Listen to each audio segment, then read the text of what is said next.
I am in no way ever going to vilify money. We need money. Money is really important, especially as women. We need to make money. We need to make a lot of it. And we need to do that in a way that does not suffocate us.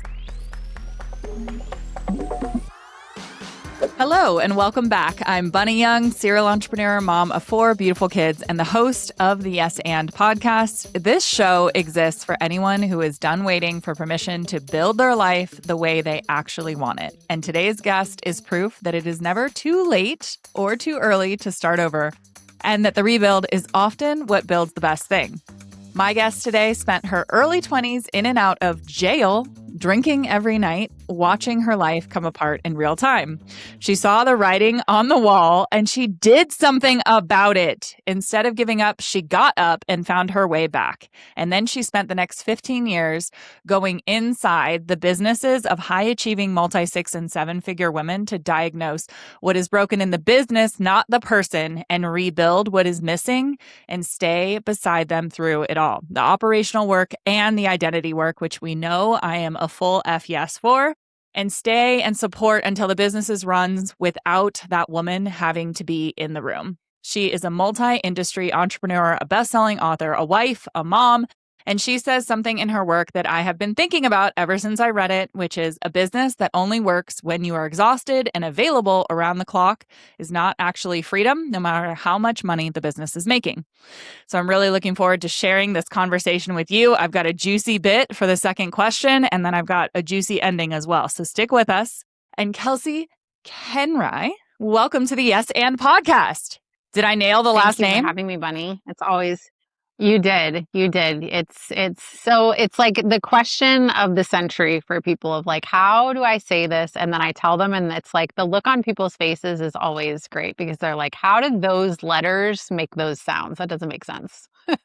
I mean, and that's like a really great analogy for your life though, because if you guys are watching this on YouTube and you guys are watching the video, like go check out the video because she's ripped, she's tattooed, she's tanned, and she also is brilliant. And so I feel like your last name is just like a really good representation of how people underestimate you. It's so true. It's so true. And I think what's interesting about that is I think that so much of it is, and we do this as women all the time, is like it's our perception of people underestimating us when in reality it's like us underestimating ourselves. And I think like obviously rebuilding from where I came from, there was so much shame around my story that it was like, do people actually think that? Or am I assuming that they think that because that's what I think about myself? Oh, okay. Moment of silence for the mic drop that just happened. And the thing that I really love about what you just shared is that you've gone and taken full ownership of your story and used it to build something incredible. So I want to start with that story that you're referring to, which is your early 20s, in and out of jail, drinking every night. What did 20-year-old Kelsea think that her life was going to look like? You know what's so interesting about that is 20-year-old Kelsea didn't have a vision for her life. I think that's why I continued. It was like every single day was just that day in front of me. There was no future. There was no plan. There was no desire for growth or betterment. But a lot of my behaviors and habits were coming from a place of pain and wanting to numb that pain. And so that became essentially my singular goal in each day was like, how do I numb this pain? And that's why I spent 10 years in those self-destructive patterns. So there was no pain, there was no future, there was no desire for anything beyond like, let me make it through another day. What does 20-year-old Kelsea think of your life now? That's a great question. I think she would be in disbelief and also be like, yes. And the reason why I think that is one of the stories that I tell often is about the glimmer of hope. And the glimmer of hope was the glimmer that showed up when I was arrested for the third time. And that was my rock bottom. And when I met my eyes in the mirror for the first time. So something that you said was like, ownership, right? So radical responsibility is one of my highest values. And that was the moment that I took ownership for recognition that I actually had a choice to Mm-hmm. live, to not live, to, make something with myself. And the glimmer of hope was what showed up in that moment of like, okay, actually, this reminder of choice has showed up for me in this moment as hope is what it was disguised as in that moment. And so that glimmer of hope, I think, was my internal knowing of like, there's more for you that you have not touched yet.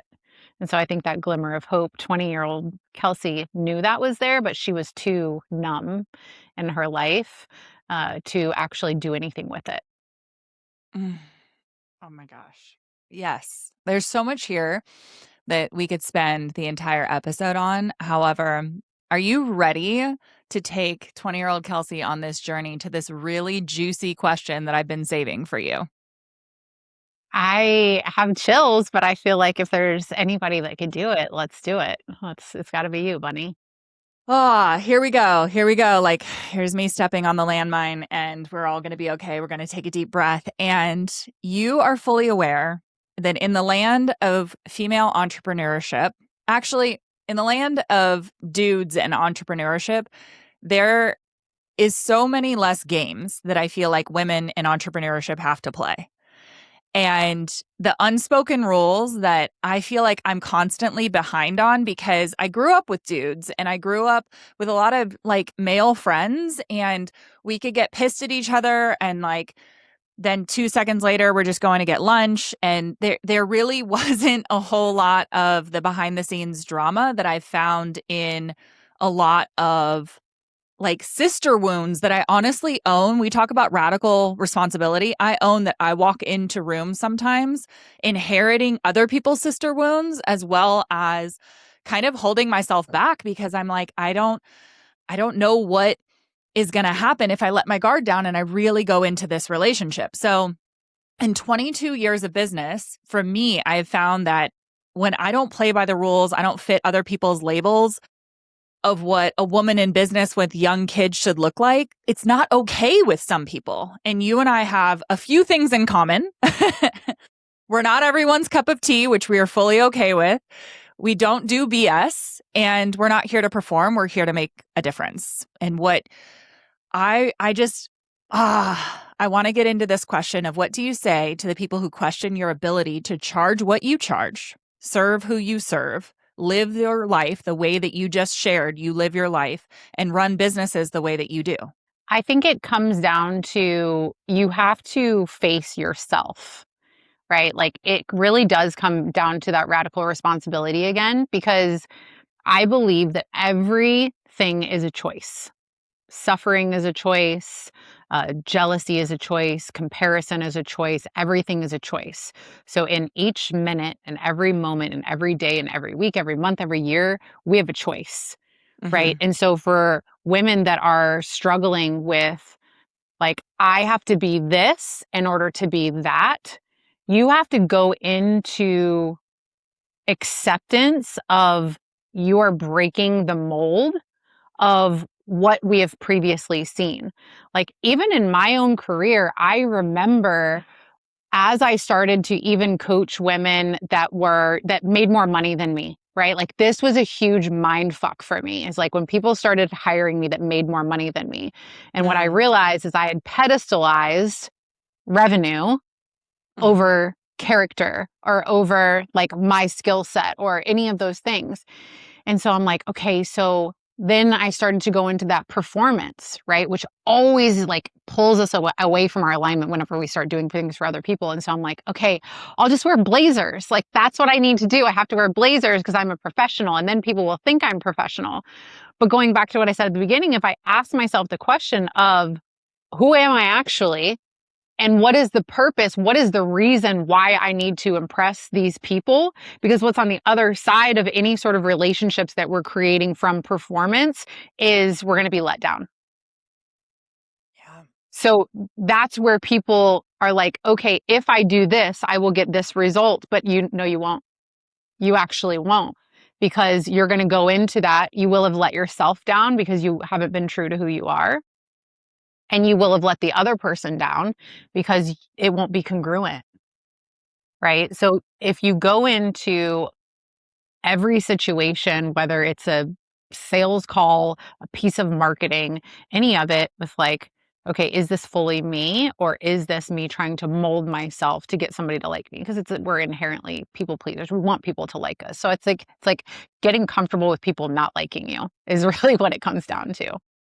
How did you flex that muscle? How did you get to the point that you're at where and I know in our, friend conversations and our private conversations that you and I've still discussed the times when it doesn't feel good that people don't like you or like us. And how did you get to the point where you're practicing loving yourself more than caring about the approval of other individuals? What's interesting is that when you ask me that question, I think if I'm being fully honest, I don't know that we ever stop caring what people think. And I think that's the lie that we will tell ourselves is like, "Oh, if I could stop caring, then I can." But the reality is it goes back to the freedom of choice, right? Of like people are going to you want to be liked. We want to be liked. It is our core desire as human. Research science shows our core desire as humans is to be seen, heard, understood, right? So we know that. And so to expect that we could ever get to a point where we could be okay with someone not liking us is actually false. What's different is acceptance of knowing people are not going to like me. That's going to feel hurtful for me. And yes, and right to your podcast, right? It's like, yes, people are not going to like me. Yes, that is going to hurt me. And I can still be myself. And I can move forward from that. And I can learn something from that. So if I'm being honest, I don't think that I've gotten to a point where I'm like, I don't care what people think about me. I think if people say that, they're lying because everybody cares. It's what Yeah. you do with it. It's how you respond to it. It's like, do you let that dysregulate you and then you go into a thought spiral of self-criticism? Or do you recognize that and say, okay, that person doesn't like me. We have different value system that's hurtful or whatever it is, and then move forward from it. That's how I deal with it is I care a lot what people think and if people like me. And I know that everybody doesn't. It's both. Oof. I think moving from that place, because I do have a genuine care for people. And I also understand that their thoughts and their reaction to me is the projection of themselves. And I think as a retired therapist, that has helped a lot. I'm wondering if you can take us through either like an actual scenario or what you do to slow it down in the moment, because you gave us some really powerful concepts of the aftermath of it.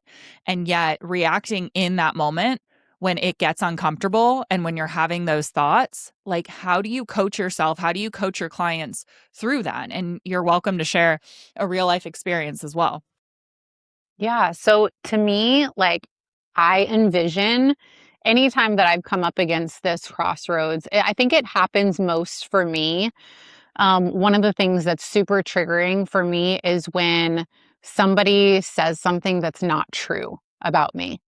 And so I think this happens a lot is like when we feel like there's not justice or when we feel like somebody's Mhm. spreading lies or when we've been accused of something. And so that is a trigger point for me because congruency and integrity, again, high values for me. And so in those moments or in any moment where I feel that trigger, right? We all have to know what our triggers are. That's awareness is always the first step. But like when you are triggered, I always picture in my mind a two-way street. So you're at this crossroad, you have to first there has to be a stop sign, right? Because I think instantly we're going to have the reactivity is going to want to speak up. So I think there has to be whatever your stop sign is. So practicality around that is, whether that's breathing, grounding, disrupting your environment. Say it just happened at your computer, an email came in. I'm big on like a physical change. So go outside, leave your office, stand up, turn around, sit on the ground, something to disrupt the physical, to kind of break that barrier, and then put yourself at the stop sign. The stop sign, what you do with the stop sign, can be breathing, grounding, continuation of whatever physical environment change. Sometimes it's verbal processing. So everybody's going to be a little bit different. You have to experiment. And then you have two choices, right? So your one choice is spiral self-criticism.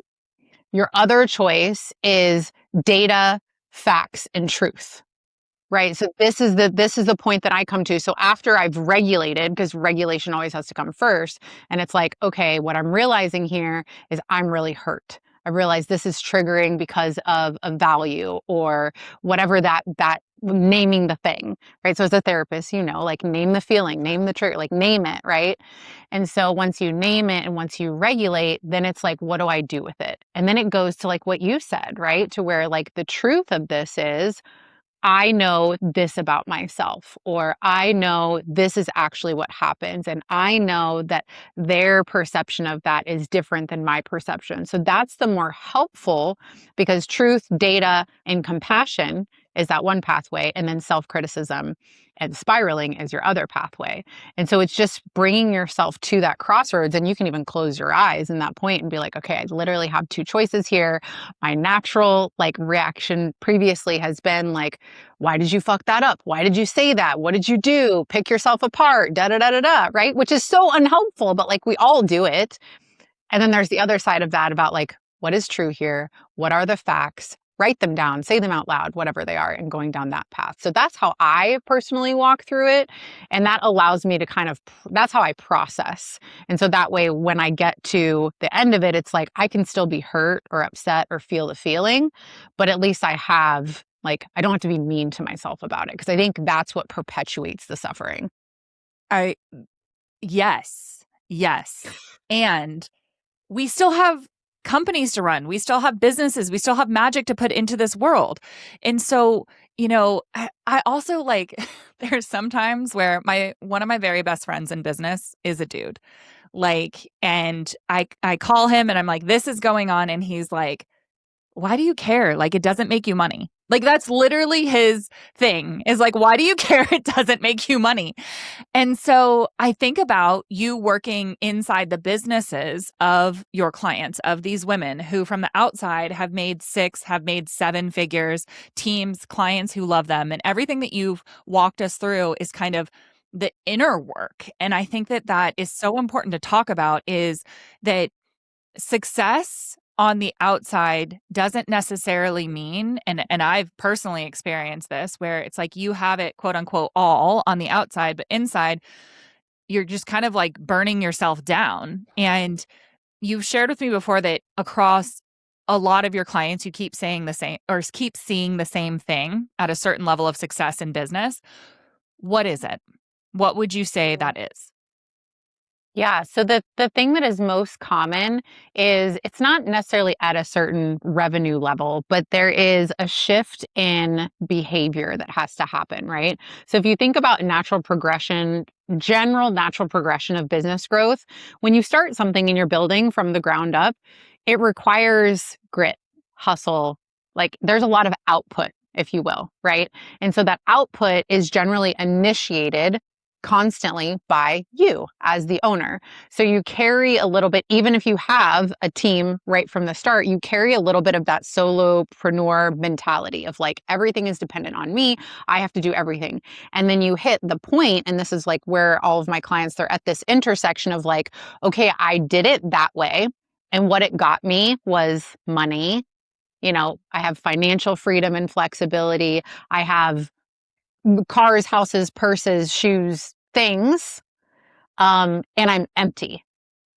Mm. So they realize in that moment, and this is what a lot of people, they mask with performative things. If I have the Chanel, I will be happy. If I vacation more and post it on Instagram, I will be happy. And it's all performative, right? Because my belief is that our life should be better offline than it is online.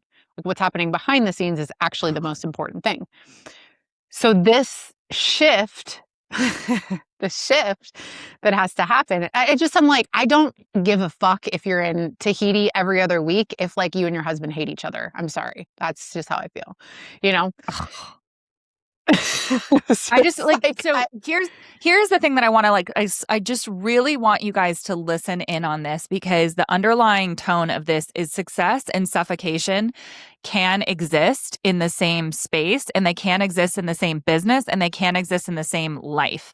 And like what Kels is saying is you can fix the operations, you can get the systems in, you can give the founder her life back. But if there's no life to actually live, if there is so many walls and so guarded and so burnt out that there's nothing left on the other side of that, it doesn't matter. That's not actual success. That is a really expensive, fancy, Chanel lined cage that you have built for yourself. yeah, to impress other people, to generate more money for what purpose, right? So I think what I was getting to is essentially the behavior has to shift to where now you have perspective and you realize, okay, well, I don't want to sacrifice the financial flexibility because I am in no way ever going to vilify money. We need money. Mhm. Money is really important, especially as women. We need to make money. We need to make a lot of it. And we need to do that in a way that does not suffocate us, that does not take us out of our values, that does not put us in a position to years from now be so wrought with stress and guilt and regret. Like that's what I think about is like, am I going to regret this? Because I think a lot of people, the problem that I see across the board, if I could narrow it down to one thing, is it's a very short-sighted approach. It's a very short-sighted decision making. It's very going in and saying, I get this opportunity. If I don't take it now, I'm going to miss it. And it's Mhm. like, is that true?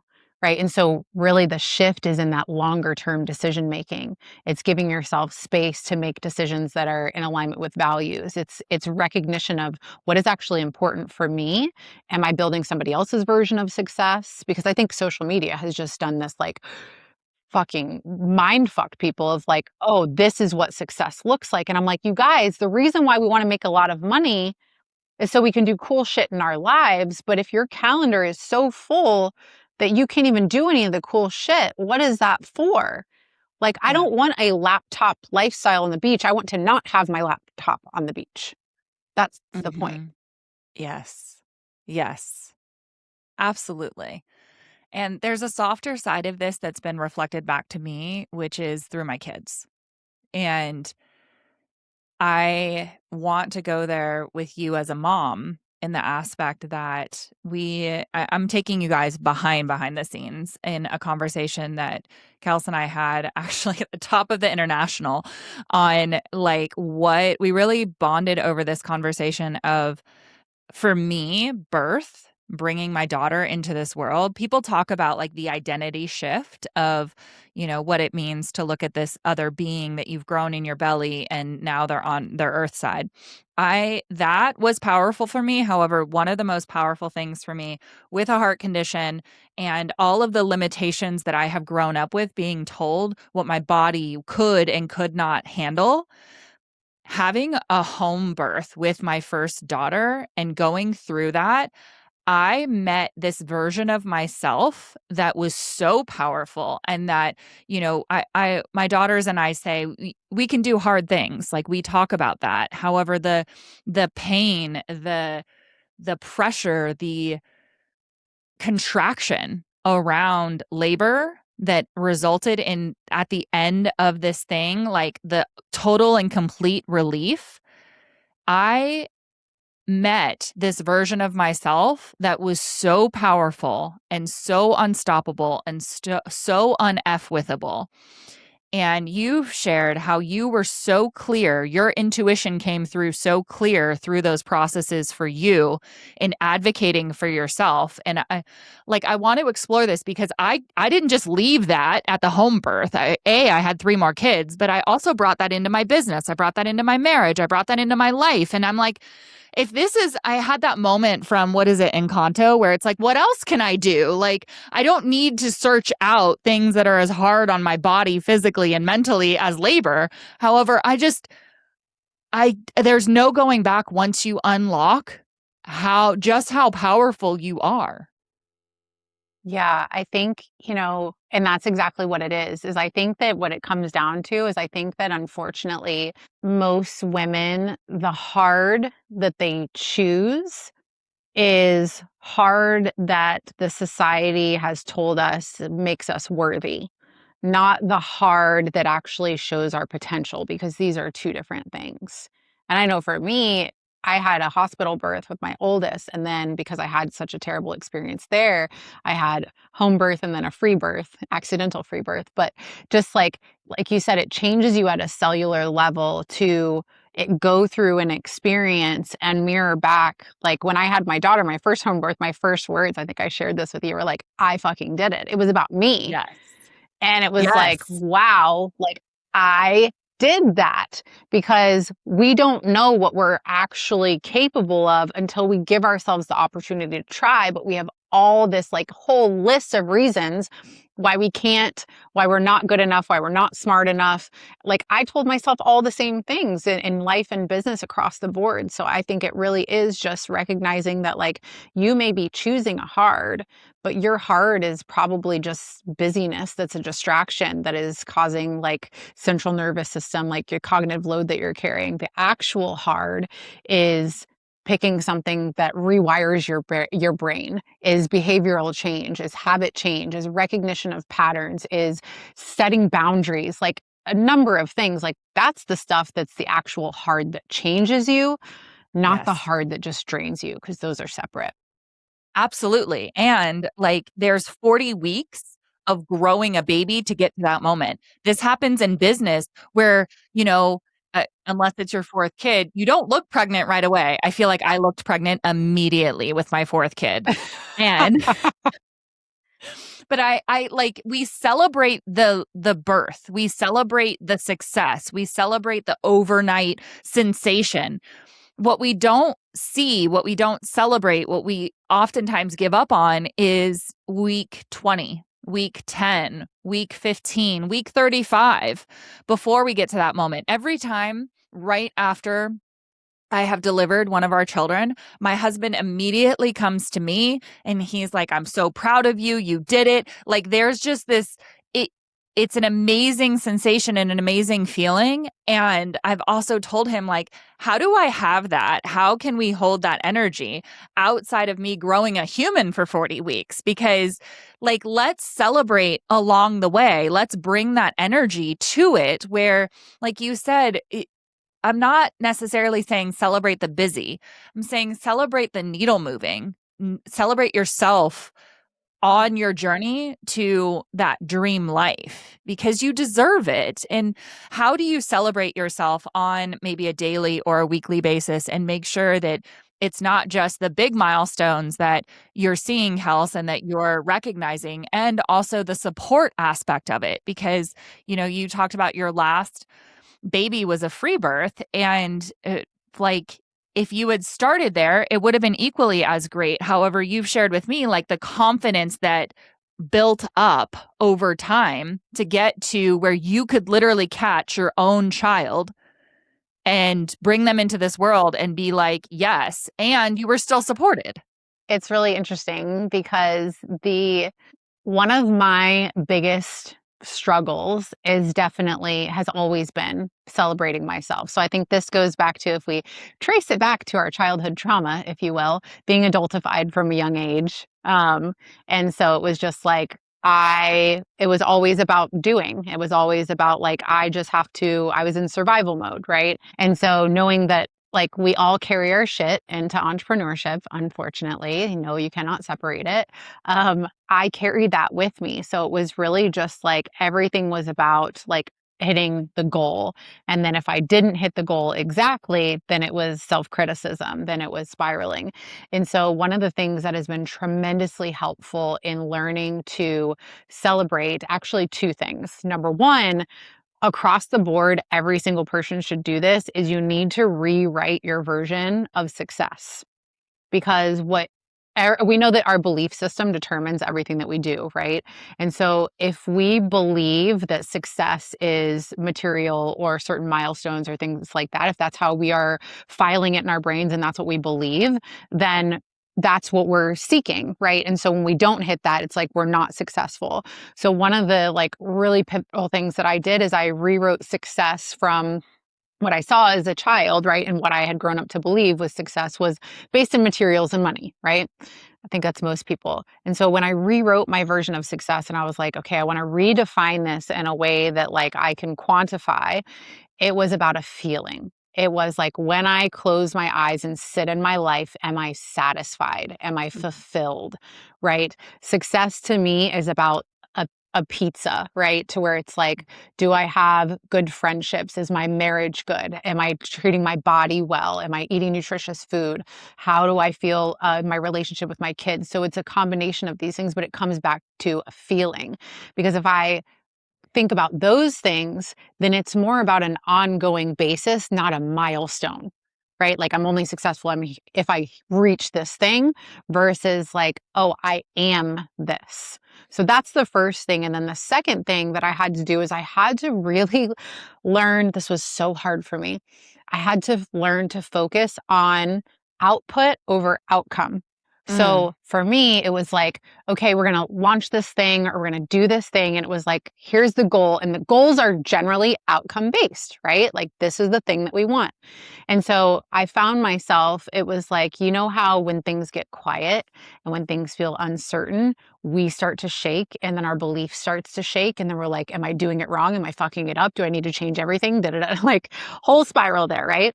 And so for me, it was like, that doesn't feel safe in my body to look at, okay, I have to have that outcome because my body wants certainty. So I want that outcome right now. And that's not realistic, especially like launching business, et cetera. So I had to learn to shift to output. And so output for me was going back to the controllables of, let's say that we're in a launch, right? So what that looks like is daily. It's like, what does success today look like? Starting one new conversation, sending an email, posting something on social media, right? To where it's like quantifiable. You could check boxes, if you will, but it brings me back to like, I succeeded today. I hit my yes. goals today because the output is and output over time is what's going to generate the outcome. So that was a shift for me to where I'm like, oh man, I actually don't have control over the outcome, but I do have control over the output. And so that Yeah. that was like shook me to my core because I was like for so long spent a lot of time spinning, Yes. so outcome focused. Yeah, we talk about that with like lead metrics and lag metrics. And, people focus on the money in the bank, but they're not willing to focus on the output. They're not willing to focus on those lead metrics that put the money in the bank. So I absolutely love that. Okay, we have a wrap up question that is a juicy one. And then we have our final yes and definition question here. So, last time I got to flirt with you in person, we met in Newport News. We went on a beach walk. And there was this moment where there's a group of us. It was like, I don't know, 20 of us standing on the beach. And it's a photographer that I work with. There's all of these women that are just local, and a combination had flown in for this retreat that you were on. And I'm having this chat with you. And we were talking about support. We were talking about relationships. A lot of what we had talked about in this podcast online has been about ourselves and really from like a what we do. I want to bring in the support aspect of it because you are so well connected and you have been in some of these most incredible rooms. And we left that beach walk. And I think the next day, the next photo I saw was you hanging out with Amanda Francis. And I kind of giggled to myself, being like, of course you are. And I think I even texted you. I was like, of course you are. Because in your world, something that I love about you is there's no hierarchy. Like, you understand that there's no difference between somebody who has 1 million followers and somebody who has 100 followers. And so it's a two-part question. One is the support aspect. How do you choose the rooms that you are in, and how important is that to everything that you've already shared about the identity and the individual work in being successful in life and in business? And then the second part of the question is, when women in particular in business other themselves and see somebody like Amanda Francis, see some of the other names that we could drop that, are in both of our lives and that you put on social media and people are like, oh, that's a known name. When they other themselves, is there a difference between an Amanda Francis and a Kelsey and a Bunny and, somebody that is starting a cookie shop from their garage? So that's my two-parter for you. Okay. So, last question first. The only difference is the one that you create in your mind. Like, I just spent so much of my life pedestaling people and being pedestaled by other people. And some of the feedback that I would get from people, like people were even, because my old Instagram, that's now my podcast Instagram, at one point I had like 27,000 followers, which is nothing now compared to like people that have millions and stuff. But I remember I started that account in like 2012 and people were like surprised that it was me answering my messages. And so I'm like, no, like I'm just a regular human. Like I am very sarcastic. I cuss a lot. I make funny jokes. Like that's who, you've been around me, right? Yes. And so I'm like, I'm not like, don't like put me in this box of like, just because I've built something that's incredibly successful, like I don't want to be like so far away. Like I'm still a human, don't dehumanize me by putting me on a pedestal. And so, yeah, I think it's just like, even with Amanda Francis, sitting at the table with her, obviously I knew of her. I had read her book years ago, and I'm not a person who pedestals people based on income. To me, I think it's like I can separate like that is very cool what somebody has done and achieved. And also, this kind of connects with the room question. I care so much about who people are over what they have done. I Yes. really do. And that's, I think, obviously being an entrepreneur for 15 years, being with people who are well known. It's like, you guys, I've been behind the scenes of so many businesses and so many conversations. We're all the same. We're actually all the same. And I think that it took me putting myself in those uncomfortable rooms where I felt like I wasn't qualified to be there to actually fully understand that. Because I did pedestal people for so long that until I like shot myself up and like, let me stand next to them on the pedestal for a second and see what this is about. And like, oh, there actually is no pedestal. This is me making it up. And so the rooms that I choose to be in, I actually choose, like the word that's coming to me is like wholeness. I admire the people that I admire are the people who lead with integrity and congruence and honesty and vulnerability. And the people who I meet offline who are the same that they are online, those are the kinds of rooms that I choose. I have chosen rooms previously based on outcomes that those people have created for themselves, and it's always been disappointing for me. And so I have found that when I choose a room based on the character of the person, that is when I feel most connected. That is so good. Like, I literally wrote that down of, I care more about who you are than what you've done, because of everything. Like, that's the perfect way to tie up this episode in a bow. Is none of it matters unless you're in love with who you are, you're whole with who you are. And that is actually the best space to create success in business, success in life, success in love from, is that wholeness. And so, my final question before I just love on you with the deepest gratitude for you being here is, Kels, what is your definition of yes and? Mm. God, I feel like it's everything that we talked about today. It's yes, I am this and I am this. To me, I go directly to the whole person, right? It's Mhm. about an acceptance of the whole person, of just like, yes, I am smart and a professional and incredible at, business strategy and very sarcastic. Love hip hop, will twerk on a dance floor. That's like all, it's like, to me, it's just like all of the above. It's all of the above. It's like, yes, I love business and I'm so ambitious. And I love to also rot on my couch at night. I love it. I absolutely love it. Oh my gosh. Kels, thank you so much for being here. This conversation is everything that I hoped it would be and so much more. I knew it was going to be golden. And I'm just so grateful that you said yes, that we could record some of our private conversations in real time and share them with the world. So thank you so much.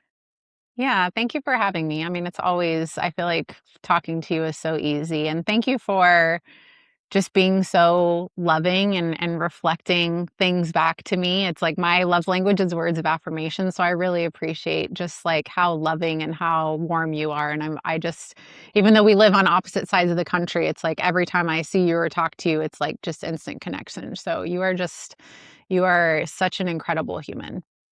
Oh, I receive all of that. And I'm so grateful that you're moving 1,500 miles to be closer to me. I take that so personally, moving your entire family halfway across the country just to be a little bit closer so we can work out together and we can spend some more time together.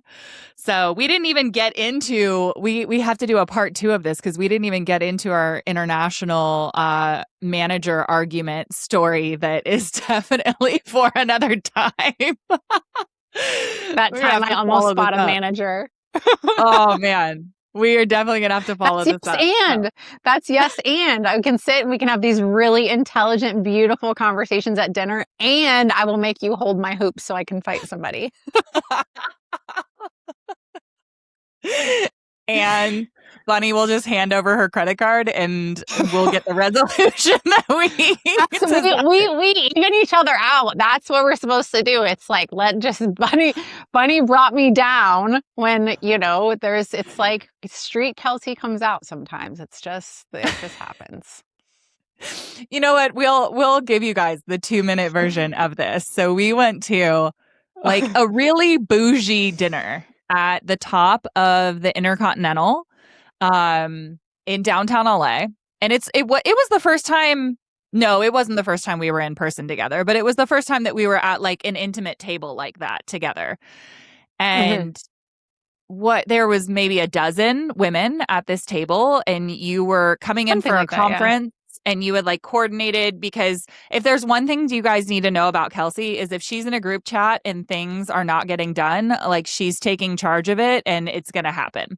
And so she's not from LA. I am. I drove down to meet them and she just picks this restaurant. It's on like the 70 something floor of this Intercontinental. We're literally even with the airplanes leaving from LAX. It was beautiful. She's got a private dining room.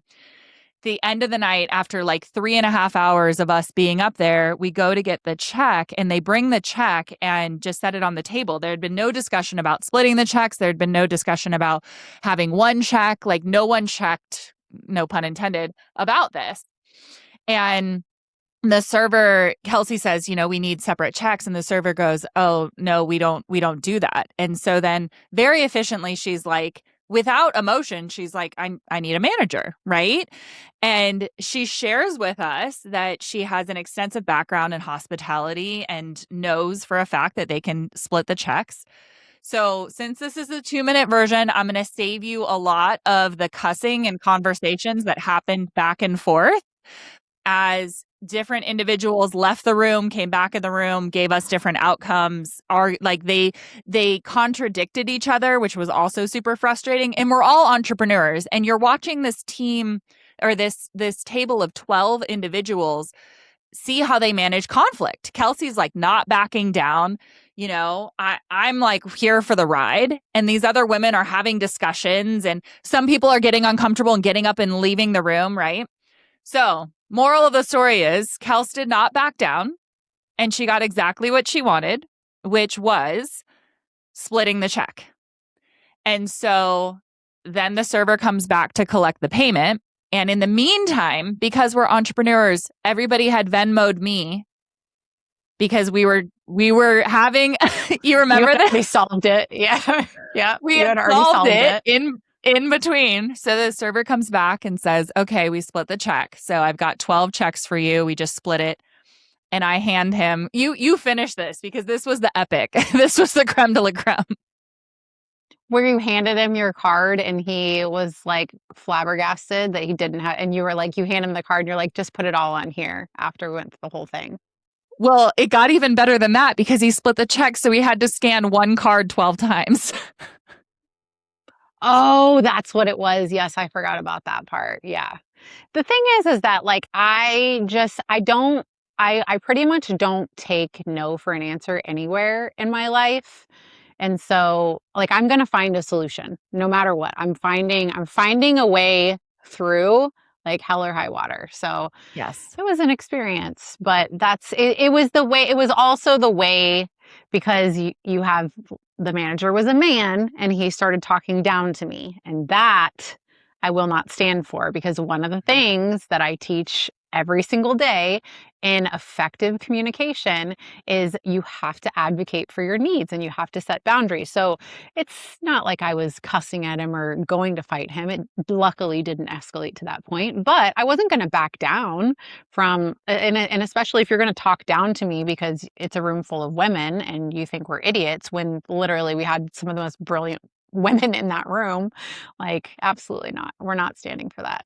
And I think there's a part of me that feels I feel like a protector of people. Like for me to put a group of women together, it's like I just naturally almost like assume like leadership, if you will, or protection over. And I'm like, this doesn't, like, I'm going to put myself in the fire to protect these women. So that's just more my personality.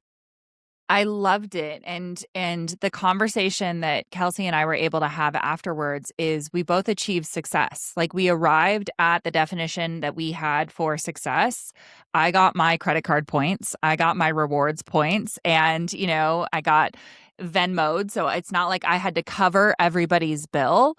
And we allowed like people to total up their own totals, and it would have also been okay to get the split checks. Like neither Kelsey nor I had a really controlling relationship with what success was going to look like.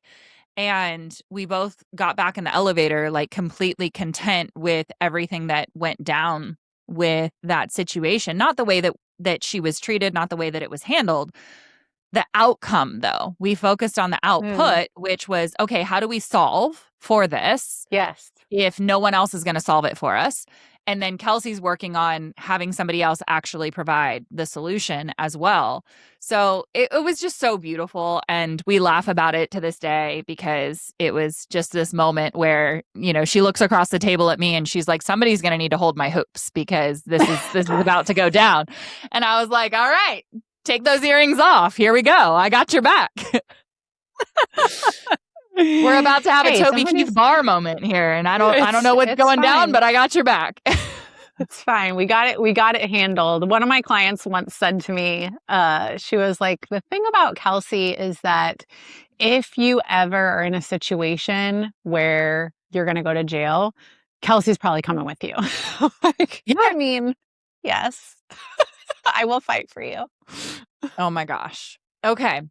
So if you want that kind of person, woman, energy in your corner, please go deeper with Kelsey. Please follow her on Instagram. Please tag her in your takeaways. It's at Kelsea Koenreich, which is Koenreich. It's going to be in the show notes. All of her links, including her incredible mastermind. I have not personally been a part of it, but you guys know after this entire episode, the caliber of the women and the support that's being held in there. All of that is right below this episode in the show notes. You can also DM her. You can DM me, and we will get you hooked up. And her book is Below the Surface. and go read it because it's a real one. You guys are going to love it. I am so grateful again, Kelsey, for you being here. I'm grateful for everybody else for being here till the very end. I know this episode hit, so do me a favor right now. Go ahead and share it with one other person. That person who would also be in that jail cell next to you, you know who they would be. I like how we opened the episode with jail. We ended it with jail. This is just a full relationship here. Download this episode, leave a review, tag Kelsey and I on Instagram with your takeaways. We want to hear it. And every share of this episode, every share on social media is so meaningful. It just means the world to me. And my desire is that you put this conversation in front of someone who needs it today, because that's why we're here. That's the point of this podcast. And until the next episode, as always, I'm leaving you with these 2 words: yes, and.